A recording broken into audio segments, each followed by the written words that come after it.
오늘 우리에게 주신 하나님의 말씀은 빌립보서 4장 13절의 말씀입니다. 신약성경 322면에 있습니다.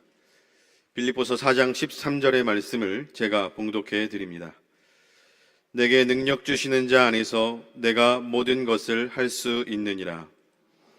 담임 목사님 나오셔서 주님 안에서 모든 것을 할 수 있습니다 라는 제목으로 하나님 말씀 선포하시겠습니다. 할렐루야. 우리 옆에 있는 분과 인사 나누시겠습니다. 사랑합니다. 축복합니다. 잘 오셨습니다. 오늘은 추수감사주일로 하나님 앞에 영광 돌리고 있습니다. 앞에 특별히 오늘은 하나님께서 허락하신 여러 과일과 또 곡식을 통하여서 제단을 쌓고 하나님 앞에 영광 돌리고 있는데요. 이 모든 것이 하나님께서 허락하신 은혜인 줄 믿습니다. 그래서 오늘은요, 오랜만에 우리 하나님께 감사합니다. 실상은 늘 해야 되는데요. 너무 아껴서 잘하지 않고 있는 우리의 고백을 하나님 앞에 드리셨으면 좋겠습니다. 이렇게 손을 모으시고요. 마음을 다해서요. 우리 하나님께 감사합니다. 라고 한번 인사드렸으면 좋겠습니다. 하나님, 감사드립니다. 하나님, 이루어 주셔서 감사드리고, 이제 앞으로 이루어 주실 줄 믿고, 감사드립니다. 하나님이 이루어 주실 줄 믿습니다. 우리 옆에 있는 분하고도요, 같이 인사를 드릴까요? 고맙습니다. 감사합니다. 제 곁에 앉아주셔서 고맙습니다. 늘 힘이 됩니다. 고맙습니다. 하나님 앞에 감사하고 또 우리 믿음의 가족들이 함께 서로에게 감사하며 고맙습니다 라고 표현할 줄 아는 우리가 되기를 소망합니다. 오늘은 말씀을 시작하면서 멋진 교회를 하나 소개해드리면서요, 말씀을 시작하고자 합니다. 대구에 가면 서현교회라고 하는 곳이 있습니다. 혹시 대구에 가셔서 서현교회를 방문하신 분도 계실 텐데요. 서현교회라고 하는 곳은요, 이런 모습으로 건축되었습니다. 지금 보시는 화강암으로 되어 있는 아주 특별한 이 건물을 가지고 있습니다. 이 서현교회라고 하는 것은요, 1953년도에 설립 예배를 드리고 이제 하나님 앞에 예배를 드리기 시작하였는데요. 이 건물을 지은 것은 1969년도입니다. 당시의 기록을 보니까요, 동양에서 최고의 석조 건물로 지었다라고 이렇게 이야기합니다. 그러니까 이제 석조 건물로 지은 그 건물들 가운데요, 가장 귀하게, 좋게, 그리고 크게 지은 건물이 바로 이 대구 서현교회라는 것이지요. 그런데 이 건물을 짓는 데에는요, 한 분이 많은 헌신과 성김으로 이 건물을 지었다고 합니다. 그분은 바로 정규만 장로님이신데요. 여러분을 위해서 그분을 기록한 책에서 나와 있는 사진을 하나 준비하였습니다. 사진을 보시면 여러분 보시는 조금 배가 조금 나오신 분이요, 정규만 장로님이시고요. 옆에 계신 분이 사모님이시기도 한 권사님이십니다. 이분들의 삶에 대하여 기록한 책에 나와 있는 그런 사진인데요. 이 정규만 장로님은 1911년생이십니다. 한국 사회가 굉장히 어려웠을 때에 태어나신 분이시죠. 1911년에 경북 구미에서 태어나셨고요. 실은 그 시기가 어려운 시기이기도 하였고, 또 다르게는 남에게 자랑할 만한 재력이 있지 않았기에 실은 젊은 시절에 힘들고 어려운 시간을 보냈다고 합니다. 젊은 시절에 이 정규만 장로님이 감당하셨던, 또한 행하셨던 일은 무엇이냐면, 대구에 가면 이 약전 골목이라고 하는 곳이 있다고 그래요. 그곳에서 약재, 풀 종류의 약재를 파는 일을 감당하셨다고 합니다. 가난한 나라에, 가난한 지역에 약재를 팔며 하루하루를 먹고 사는 그 일을 감당하셨다는 것이죠. 그래서일까요? 그는 그 골목에서 유명한 술 주정뱅이였다고 합니다. 조금 벌면요, 여지없이 달려가서 술을 사서요, 밤새 먹고 그 다음날 보면 막 이렇게 술 냄새가 가득한 그런 분이셨다고 그래요. 술을 먹고 나시면 집에 돌아가서 여러 가지 어려운 시기, 자신의 형편과 상황을 이야기하면서 아내를 때리기도 하였다고 그래요. 그래서 그 약전 골목에서요, 아유, 저 술주전뱅이 오늘도 아내 때렸다며 라고 이야기하며 사람들이 눈여겨보지 않는, 어찌 보면 한편으로는 나쁜 사람이라고 이야기되어지던 그런 분이었다는 것이죠. 아직 그때는 교회를 다니시지 않으셨던 때예요. 그런 그가 어느 날 아내의 권유를 받습니다. 아내가 과연 될까 말까 이렇게 근심하면서요, 남편에게 부탁을 했다는 거예요. 그 부탁은 다른 것이 아니라 당시에 이 아내분이 대구제일교회에 출석하고 계셨는데, 대구제일교회 부흥회가 있는 날이니 하루만 함께 동행해 달라라고 그렇게 청을 하더라는 거예요. 해줄까 말까 이렇게 하면서 간신히 청하였는데요, 그날 따라서 뭐가 그렇게 좋은지 미소를 지으며 하겠다고 이야기하시더라는 것이죠. 아직 그때는 정규만 장로님이 아니라 그냥 정씨라고 불려지던 시기였는데요, 그래서 그날 대구제일교회 부흥회 그 자리에 가서 앉게 되었다는 것이죠. 근데 그날 강사가 누구였냐면요, 바로 전직 깡패셨던 김익두 목사님이셨다는 거예요. 유명한 깡패 출신의 목사님이셨던 김익두 목사님께서 그날 말씀을 전하면서 그가 이전에 어떤 삶을 살았는지, 그리고 주님을 만난 다음에 어떻게 변화되었는지, 그리고 그 이후의 삶에 자신이 하나님 앞에 어떤 기쁨과 감사로 서는지에 대하여 그날 말씀을 전하시더라는 거예요. 놀라운 것은 아내에 의해서 한편으로는 억지로 끌려온 이 정규만이라고 하는 이 분이요, 자리에 앉아서 충격을 받았다는 거예요. 전하시는 말씀을 통하여 뜨끔하고요, 마치 김익도 목사님이 변화한 것처럼요, 그날 그 자리에서 그가 변화합니다. 얼마나 놀라운 일이 일어나냐면요, 아내가 가자라고 이야기하지 않아도요, 먼저 예배드리러 예배 자리에 서게 되고요, 주일 성수를 하기 시작했다는 거예요. 주일에만 하나님 옆에 예배드린 것이 아니라 새벽 제단을 쌓기 시작했다고 합니다. 밤새 술 마시고 일어나던 그가요, 간신히 일어나던 그가 시간을 정해놓고 술을 끊음과 함께 하나님 앞에 새벽 제단을 지키기 시작했다고 그래요. 하나님의 말씀을 들을 수 있다라고 하는 그 자리에 자신의 삶을 거하게 하고 하나님의 말씀을 읽고 듣고 하기에 기뻐하는 삶으로 변화되었다고 합니다. 맨날 술 사던 그 돈으로요, 그가 약재를 만약에 15너치 팔면요, 1원을 꼭 그 약재함에 따로 모아서 하나님 앞에 11조 생활도 하기 시작하였다는 거예요. 먹고 살기 힘들었던 그 시기, 그의 인생이 그렇게 완전히 변화된 것을 보고 사람들이 예수를 믿으면 저렇게도 변할 수 있겠구나 라고 하는 것을 목격하게 되었다고 합니다. 어느 날 그를 찬찬히 살펴보았던 그의 친구가 그를 부릅니다. 그리고는 약재를 팔던 그에게 약방을 시작해보라고, 약국을 시작해보라고 권유하였다는 것이지요. 그 친구가 완전히 변한 이 정유환이라고 하는 친구를 바라보면서요, 이제 참 진실하게 살아가는 너를 보니까 내가 이 약재로 약을 조제하는 방법을 알려줄 터이니 이것을 통하여서 내 삶이 조금 더 온전해졌으면 좋겠다라고 하면서요, 그렇게 약국을, 약방을 여는 것을 권유했다고 합니다. 사실은 약재만 팔았지 약을 어떻게 조제해야 되는지 아무도 알지 못하였던 그였는데요, 친구가 뭐와 뭐를 섞으면 감기가 잘 나을 수 있어 라고 이렇게 비법을 적여준 비법책을 얻어갔고요, 이제 약국을 시작하였다고 합니다. 물론 1935년에 한의사 시험을 통과하여서 한의사가 된 다음에 이제 정약국이라고 하는 그 약국을 세워서 이제 약을 조제하여 사람들에게 주기 시작합니다.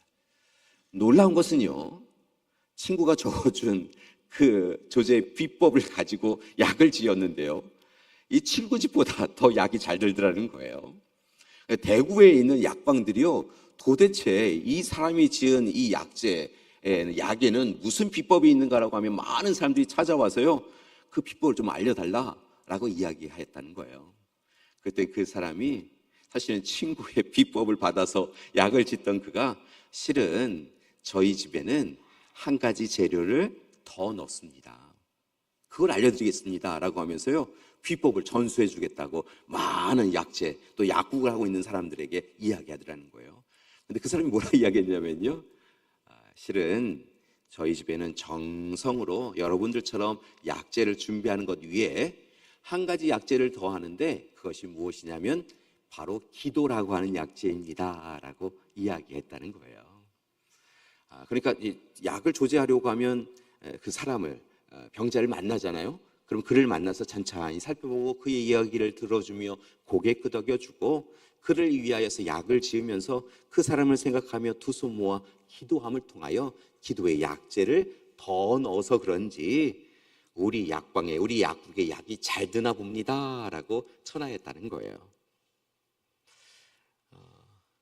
여러분, 그렇게 대구시내 대표적인 약국이 되었습니다.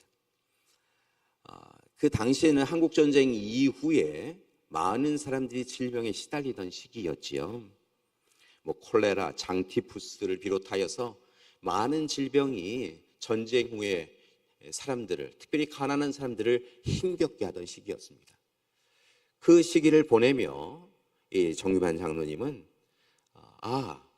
사람의 몸을 회복시켜 주는 것, 그것도 중요하지만 한 사람 한 사람 그들의 영혼을 구하는 것이 얼마나 중요한가라고 하는 것을 깨닫게 되었고, 그렇기에 믿음으로 살아야 한다고, 믿음으로 회복하여 삶을 살아가야 된다고, 믿음이야말로 생명을 살리는 것이다라고 이야기하며 앞서 소개해드렸던 대로 정약국이라고 불려졌던 그 한의원의 이름을 이제 활신한의원이라고 하는, 믿음으로 산다라고 하는 의미를 갖고 있는 활신한의원으로 바꿨다고 합니다. 여러분, 그 이후에는요 더 이 약재가 잘 팔리기 시작하였다는 거예요. 한의원 문을 열면요 사람들이 줄을 서서요 엄청난 사람들이 오게 되었고요, 돈 괴짝에요 가득 돈도 가득하게 되었다고 합니다. 그런데 이 정규만 장로님의 진료실에 들어가면 그 깨끗한 진료실과는 안 어울리는 물건이 하나 있었다고 그래요. 친구들이 찾아와서 저건 또 뭐야, 깨끗한 진료실에 저거 갖다 버려 라고 하는 그런 물건이 하나 있었다는 거예요. 그것이 바로 무엇이냐면 석유 골로 위에 올려졌던 찌그러져 있는 알루미늄 냄비가 그곳에 있었다는 거예요. 시커먼 게 찌그러져 있는 게요, 깨끗한 진료실의 한쪽 편에 놓여져 있는 것 별로 안 어울리잖아요. 친구들이 저거 갖다 버려 라고 이야기하는데 씩 웃으면서 안 돼 라고 이야기하셨다는 거죠. 알지만 내가 지난 시간에 얼마나 궁핍하고 힘겨운 시간을 보냈는지 너희들도 알잖아 라고 이야기하며 그 찌그러져 시커먼 알루미늄 그 냄비를 보면 그 냄비가 꼭 나와 같아서 버릴 수가 없어 라고 이야기하시더라는 거예요. 어찌 보면 힘겨운 삶을 살아가며 늘 궁핍하여 오늘 하루만 어떻게 잘 살아보아야겠다라고 하며 힘겨운 시간을 보내면 술 주정뱅이가 되어져서 알코올의 힘을 의지하여서 살아갔던 그가 주님을 만난 이후에 주님 사랑으로 회복하여서 주님 주신 달란트를 통하여 지금 이 시간 이렇게 행복하게 살 수 있는 것, 그것을 내가 잊지 않으려고 저 냄비를 꼭 붙잡고 살아, 나 같은 저 냄비를 꼭 붙잡고 살아 라고 이야기하더라는 거예요. 행여 부를 축적하여서 교만하고 자만하여질까 봐 나는 저 찌그러진 그 냄비와 같은 존재라고, 그런 나를 지금 이렇게 살아갈 수 있게 해주신 것은 오직 하나님의 전적인 은혜이다라고 하는 것을 그렇게 고백하며 그는 날마다 최선을 다하여 살아갔다는 것이지요. 날마다 감사하며 오직 하나님의 은혜를 기억하며 하나님의 일꾼으로 살아갔기에 하나님은 그에게 더 큰 은혜를 더하여 주십니다. 그에게 소망이 생겼습니다. 그 소망은 무엇이냐면 하나님 앞에 성전을 봉헌하는 것이었습니다. 그래서 앞서 보셨던 대로요, 1969년에 이 서현교회를 하나님 앞에 봉헌하게 되는데요, 여러분 익산에서요 최고의 돌을 가지고 와서 대구에서 석공들이 그걸 다듬게 한 다음에 하나하나 기도하며 정성으로 쌓아 올린 교회가 바로 이 서현교회이지요. 지금은 이 서현교회가 현대식 건물로 옆에 교육관이 좋은 건물이 세워졌습니다. 그런데 사람들이 오면요, 그 잘 세워진 교육관 현대식 건물보다 이 건물을 바라보면서 이 장로님의 그 사랑을, 그 헌신을 기억하고 있다고 합니다. 이 장로님에게는 세 가지 욕심이 있었다고 그래요. 그 욕심을 책에 기록해 놨어요. 첫 번째는 하나님을 잘 믿는 욕심을 가지셨다고 그래요. 믿음으로 1등 되고자 하는 그런 욕심이 장로님에게 있으셨다고 그래요. 두 번째는요, 하나님께 받은 은혜가 너무 커서 그 은혜를 자신이 축복의 통로가 되어져서 다른 사람들에게 전하기를 원하셨다는 거예요. 남을 참 많이 도왔으면 좋겠다, 남을 잘 도와주고 싶은 그런 욕심이 있으셨다는 거예요. 하나님 앞에 믿음의 사람으로 서는 것, 또 이웃들에게 사랑을 베푸는 것이 욕심이었는데요, 마지막 욕심이 무엇이었냐면요, 그렇게 하나님 앞에 영광 돌리기 위하여 이웃에게 더 많은 사랑을 전하기 위하여 물질의 욕심도 있으셨다고 그래요. 자신을 잘 살게 하기 위하여, 자신의 모습을 드러내기 위하여 물질을 사용하는 것이 아니라요, 물질을 도구로 삼아서 하나님 앞에 영광을 돌리고 많은 이들을 사랑하기 위하여 그런 욕심도 가지셨다고 그래요. 실제로 앞서도 말씀드렸지만 돈 괴짝이에요. 이렇게 매일 오는 그 손님들, 환자분들을 통하여 돈을 쌓아두면요, 힘들고 어려운 사람이 오면 그게 얼마인지도 이야기하지 않고 돈괴짝에서 돈을 꺼내서 뭐 이렇게 주었다는 거예요. 사람들이, 직원들이 제발 그렇게 좀 하지 마시라고 그래도요, 다 주님이 주신 거라고 하면서 그렇게 나누셨다는 거예요. 특별히 교회를 개척하여 어려운 목회자들이 오면요, 전국에서 찾아오면 다 하나님이 하시는 일이라고, 하나님이 주시는 것이라고 이야기하며 그렇게 섬기셨다고 그래요. 미 자립교회만 50에서 60개 교회를 매번 도와오셨고요, 가난한 고학생들이 온다라고 하면 가난한 학생들이 와서 참으로 공부하는 것을 멈출 수밖에 없다라고 하면 그래서는 안 된다고, 열심히 배우고 익히라고, 그래서 우리 시대는 이렇게 어렵고 힘든 시기이지만 너희가 살아갈 시기는 참 좋은 시기가 분명 올 터이니 하나님의 일꾼으로 그렇게 열심히 배우고 익히라고 하며 그들을 도왔다고 합니다. 수백 명이 넘는다고 그래요. 그런 하나님 베푸신 은혜에 감사하며 귀한 삶 살아가던 그는 마지막 시간에 놀라운 모습을 또한 신앙의 모습으로 보여주는데요, 하나님 앞에요, 마지막 시간이 다 된 것을 알고요, 오른손을 들어서요, 마치 어린아이가 천진난만하게 미소를 짓는 것처럼 하나님이 내 손을 붙잡고 계셔, 하나님께서 내 손을 붙잡아 주시고 하나님 나라로 이끌어 주시고 계셔 라고 하면서 그렇게 미소를 지으며 하나님 앞에 서 나가셨다고 합니다. 참 귀한 삶이시죠. 그의 모습을 오남일녀인 자녀들이 이어받았다고 합니다. 그 자녀들 가운데에서는요, 승동교회 장로님, 여의도 순복음교회 장로님들도 계시고요, 그리고 외국에 나아가서 선교사로 일평생 수고하고 있으신 자녀도 있다고 합니다. 아버님과 어머님이 보이셨던 그 신앙의 모습을 잃지 않고 하나님의 말씀을 전하고 성경을 번역하고 성경을 배포하고 복음을 전하면서 작은 자리에서, 낮고 천한 자리에서 그렇게 하나님 앞에 영광 돌리는 삶, 이웃을 돕는 삶을 그렇게 지금도 실천하고 있다고 합니다. 저는 바람이 있어요. 우리 교회가 131년째잖아요. 이렇게 뵈면요, 한 분 한 분 참 귀한 삶을 사신 분이 여기에 다 계세요. 앞서 소개해드렸던 정규환 장로님의 가문과 같은 가문이 여기에 계셔요. 우리 귀한 믿음의 가족들이 그렇게 하나님 앞에 서고 그 신앙, 믿음의 유산이 이어져가는 가정들이 되기를 소망합니다. 오늘 우리는 추수감사주일로 하나님 앞에 영광을 돌리고 있는데요, 이 추수감사주일에 아름다운 결실로 하나님 앞에 영광 돌릴 뿐만이 아니라 오늘 우리도 우리 자신을 하나님 앞에 내어드리고 하나님 앞에 영광 돌리고 기쁨과 감사로 서나갈 수 있는 우리가 되기를 소망합니다. 실은 어제 제단의 제물을 이렇게 해주신 것을 보며 함께 기도하였는데요, 한편으로 저도 이 앞에 와서 저도 내어드립니다, 이렇게 기도드렸어요. 여러분, 오늘 이 시간 우리 자신을 하나님 앞에 내어드리는 이 시간 되시기를 간절히 기도드립니다.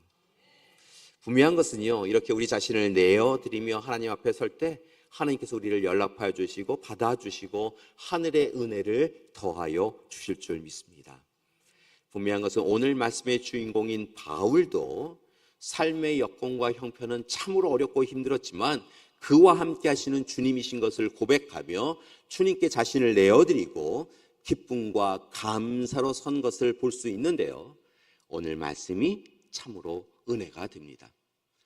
빌립보서는 옥중서신으로 여겨지는 그런 본문입니다. 그러니까 바울이 복음을 전하다가 유대인들의 모함을 얻어서 죽임을 당하기 직전에 자신이 로마인인 것을 드러내었고요, 그렇기에 이제 로마로 압송되어져서 로마 황제 앞에서 재판을 받게 되었던 것이지요. 그런데 그것이 참 쉽지는 않은 길이었던 것을 봅니다. 날마다 옥에 갇히고 또 가택연금을 당하여서 얼거매임을 당하여 힘들고 어려운 시간이 그에게 있었다는 것이죠. 유대인들의 조롱과 멸시가 그를 향하여 있었고, 그렇게 얼거매임을 당하여 복음을 전하는 것이 쉽지 않았기에 그의 삶에 마음의 답답함과 억울함도 있었던 것을 봅니다.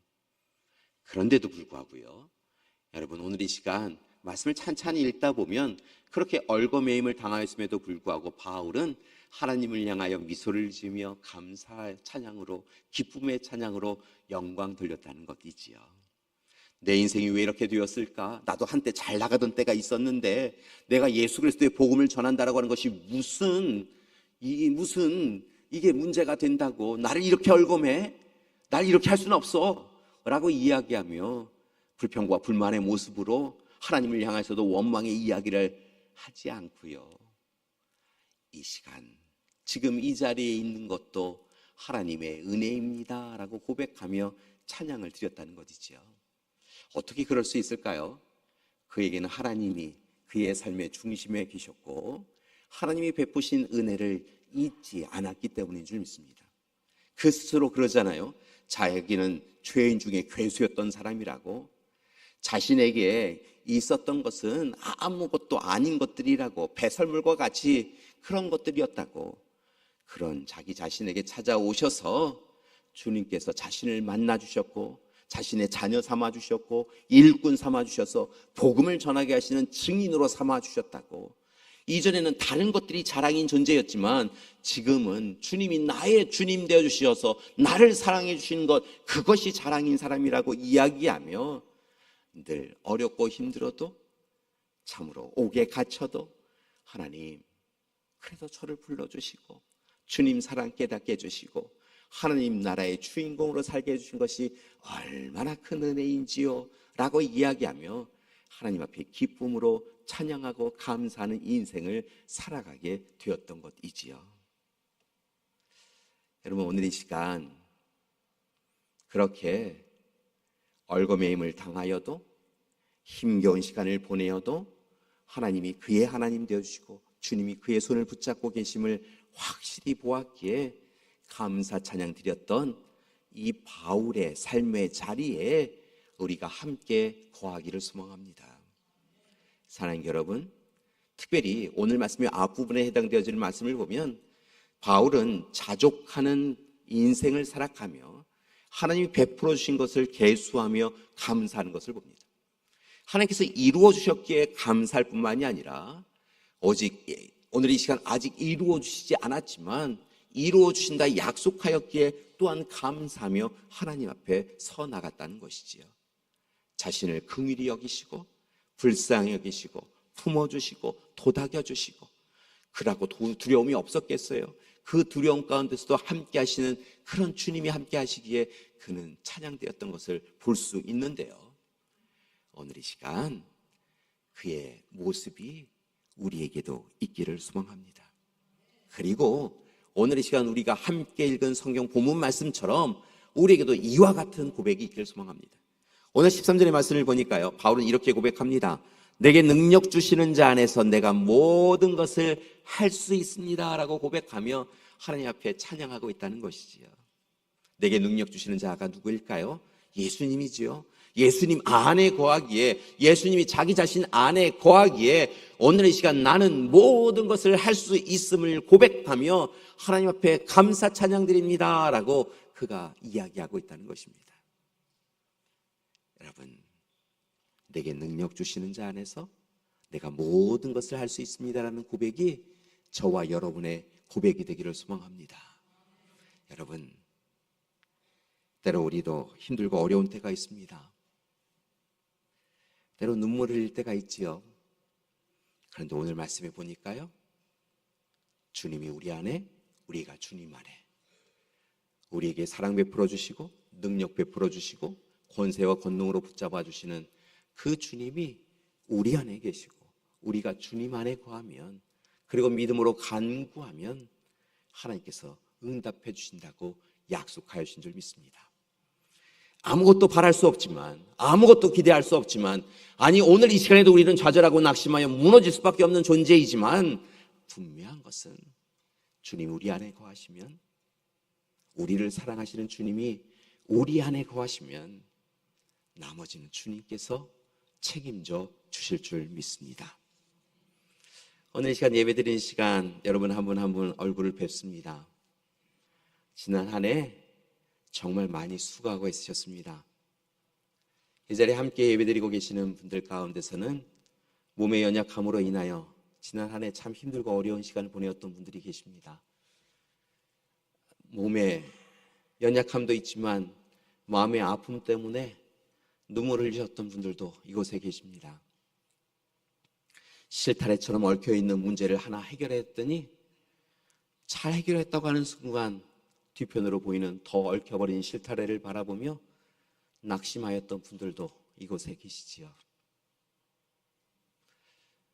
지난 봄, 아니 인생의 봄 가운데 눈물로 씨앗을 뿌렸는데 여전히 아무것도 나지 않는 듯한 딱딱한 땅을 바라보며 아파하는 분들도 계십니다. 그러나 분명한 것은 오늘 허락하신 약속의 말씀을 붙잡고 여러분에게 분명히 이야기 드릴 수 있는 것은 눈물로 씨앗을 뿌린 곳에 주님께서 오늘 이 시간에도 역사하고 계시고 여러분을 위하여 놀라운 일을 시작하고 계신 줄 믿습니다. 우리가 주님 안에, 주님이 우리 안에 거하시면, 주님 앞에 간구하고 청하면 주님께서 그 일을 이루어 주실 줄 믿습니다. 그러니 간절히 바라고 원하기는 오늘 이 시간 내게 능력 주시는 자 안에서 내가 모든 것을 할 수 있습니다 라고 고백하였던 바울의 고백 그대로 다시 주님 앞에서, 주님 안에서 나는 모든 것을 할 수 있습니다 라고 고백하며 믿음으로 기도하시는, 믿음으로 미리 감사의 기도를 드리시는 여러분이 되시기를 간절히 기도드립니다. 다른 거 필요 없습니다. 주님이 우리 안에 계시면 주님이 책임져 주실 줄 믿습니다. 오늘 이 시간 보이는 현실이 아프고 힘들어도 주님을 의지하고 의뢰하고 기도하면 주님께서 분명 우리의 한숨이 끝나기 전에 놀라운 감사의 제목을 허락해 주실 줄 믿습니다. 저에게도 어려운 시간들이 있었습니다. 목사에게도요, 어려운 시간은 다가옵니다. 참 힘들고 어려운 시간, 분주하게 살았지만 생각대로 잘 되지 않은 일들이 너무 많았던 시간이 있었습니다. 무엇인가 하나님의 자녀로, 하나님의 일꾼으로 최선을 다하여 노력하면 아름다운 결실로 이어져 가리라 생각하였는데요, 아무 일도 일어나지 않고 실망하고 낙심한 일이 있습니다. 저도 아팠던 때도 있었고요, 마음의 상처를 받았던 때도 있었고요, 문제가 또 다른 문제를 일으켰던 적도 있었습니다. 답답하기도 하고 억울했던 적도 있었습니다. 그때에 팀 켈러 목사님의 글을 읽은 적이 있었는데요, 팀 켈러 목사님의 글 가운데 이런 글을 보며 위로도 얻었고 깨달음도 얻었습니다. 팀 켈러 목사님의 글을 번역하여 소개해드리면 이런 글이었습니다. 당신에게 남은 것이 예수님밖에 없을 때에야 비로소 깨닫게 될 것입니다. 당신에게 진정 필요한 것은 예수님 한 분이라는 사실을 말입니다. 이 문장이요, 제 마음에 쾅 와닿았고요, 제 마음을 흔들었던 기억이 있습니다. 우리는 왜 다 삶을 살아가면서 이것도 필요하고 저것도 필요하고 그것도 필요하고 그래야 내 삶이 좀 편안해진다라고 생각하며 그 모든 것을 움켜쥐려고 그렇게 살아가잖아요. 그런데 그런 것을 다 움켜잡았다라고 생각하는 그 시간에 우리는 때로 우울해지고 낙심하고 아파할 때가 있습니다. 오히려 모든 것이 다 없다 생각할 때, 세상 사람들도 우리에게 관심이 없고 때로는 가족들도 내 아픔의 위로자가 되지 못하는 그 시간, 그래서 예수님 한 분밖에 없으심을 깨닫고 그저 예수님 그렇게 이야기하며 예수님의 손을 붙잡고 기도할 때 우리는 비로소 깨닫게 된다는 것이죠. 다른 것에 밀려서 우리에게 필요하지 않다 생각했던 그 예수님이야말로 우리가 꼭 필요한 분이셨다는 것이지요. 그리고 또한 깨닫습니다. 다 없어도, 다 누리지 못하여도 예수님 한 분이면, 예수님 한 분으로 충만하면 우리는 이 삶을 다시 넉넉히 치유와 회복의 역사를 경험하며 살아갈 수 있다는 것이죠. 세상은 절망하고 낙심하라고 우리를 무너뜨리고 쓰러뜨리지만 그 자리에 서서도 주님 계셔서 괜찮아요. 주님이 오늘도 우리 아픔을 도닥여 주시고 우리의 눈물을 닦아 주시고 우리의 손을 맞잡고 계셔서 그래서 괜찮아요. 그렇게 미소를 짓게 되어줄 줄 믿습니다. 사랑하는 여러분, 2024년 열심히 사신 것 주님이 아세요? 그리고 오늘 이 시간 열심히 최선을 다하여 살아가신 여러분, 주님을 여러분의 삶에 모시고 믿음으로 간구하여 청하여 기도하신 여러분에게 주님께서 마침내 놀라운 일을 이루어 주실 줄 믿습니다. 이 아침에 다시 한번 그 주님의 사랑을 간구하며 고백하셨으면 좋겠습니다. 옆에 있는 분에게 이렇게 인사하시면서요, 자기 자신에게 귀로 또 마음으로 들으시고 새기셨으면 좋겠어요. 바울의 고백입니다. 염려하지 마십시오. 걱정하지 마십시오.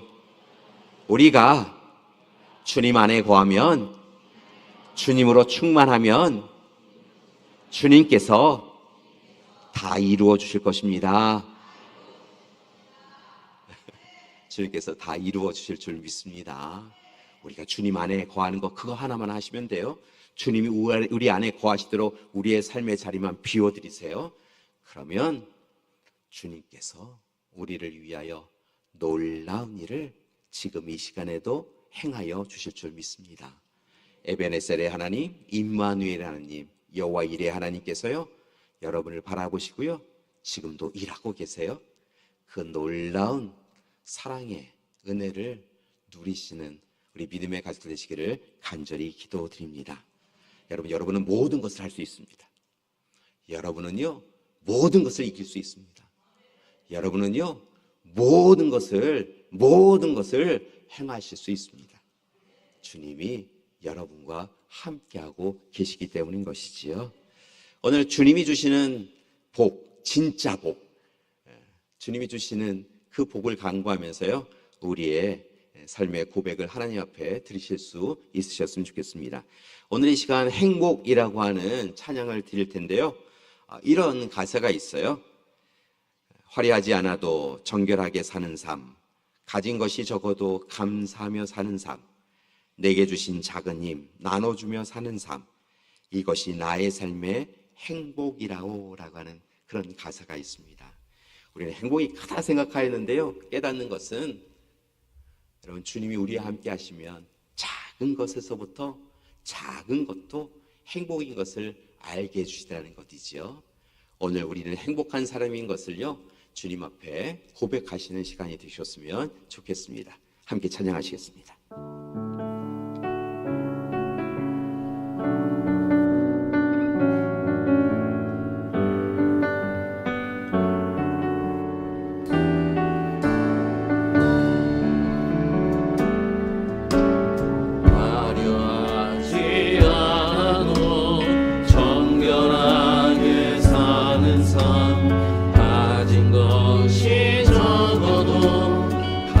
감사하며 사는 삶, 내게 주신 작은 힘 나눠주며 사는 삶, 이것이 나의 삶의 행복이라오.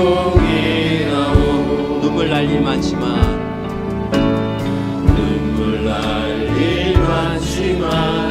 기도할 수 있는 것, 억울한 일 많으나 주를 위해 참는 것, 비록 짧은 작은 삶 주 뜻대로 사는 것, 이것이 나의 삶의 행복이라. 우리의 고백을 드립니다. 이것이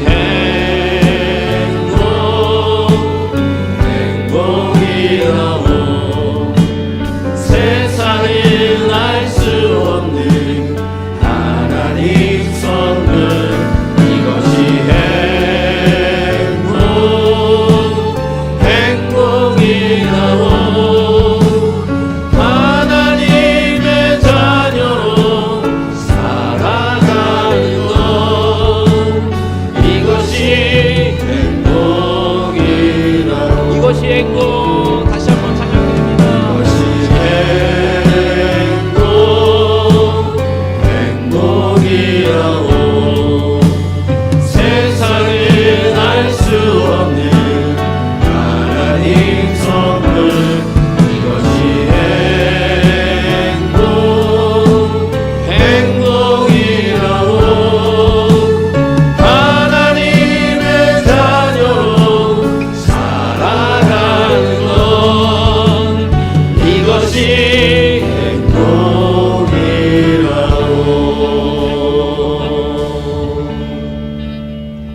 사랑하는 여러분, 행복 별거 아니더라고요.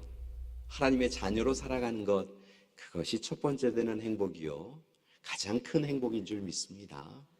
좌절과 낙심할 이유가 있고요, 절망하고 눈물 흘릴 일이 우리의 삶에 있는데요, 주님이 우리 안에 계시면요, 주님께서 우리를 위하여 역사하시고 우리를 위하여 놀라운 일을 행하여 주실 줄 믿습니다.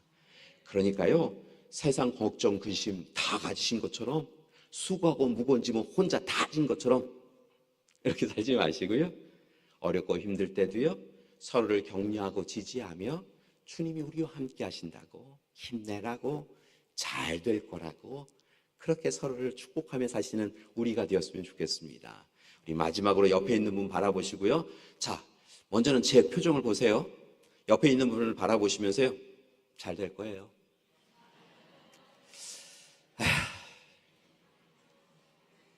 힘들고 어려운데 잘 될지 모르겠는데 잘 될 거예요.